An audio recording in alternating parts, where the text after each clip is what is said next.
আসসালামু আলাইকুম গাইস, সবাই কেমন আছেন? আমি আপনাদের দোয়া শেষ রহমতে আছি, আলহামদুলিল্লাহ ভালো। আসলে গরু পাললে অনেক কষ্ট করতে হয়। সবাই বলে যে গরু পালন একদম সহজ। আপনি গরু কিনে আনছেন, হাট থেকে আনছেন, গোয়ালে বানিয়ে রাখছেন, খেয়ে দিচ্ছেন, বাস। আসলে না, গরু অনেক অসুখ বিসুখের কারণ আছে। আপনার গরু কেনার পর অনেক অসুবিধা হয়, গরুর রোগ যে আছে এগুলো অনেকটা খরচ। তো যারা গরু ফার্ম করবেন তারা অবশ্যই দেখে শুনে করবেন। গরু হাট থেকে কিনবেন, দেখে শুনে কেনার পরে চিকিৎসা করবেন। কেনার ঠিক 1 সপ্তাহ পর অবশ্যই কৃমির ওষুধ অবশ্যই দিতে হবে।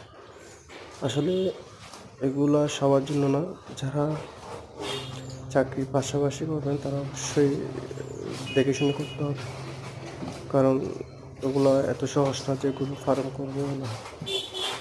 সবাই দোয়া করবে, কারণ আমি অনেক কষ্ট করে এই 4টা গরু নিয়ে পালতেছি। পাশাপাশি আমার মা আর আমার আপু আমাকে সাপোর্ট দিচ্ছে। তো ইনশাআল্লাহ আপনাদের দোয়াই একদিন সফল হবে ইনশাআল্লাহ।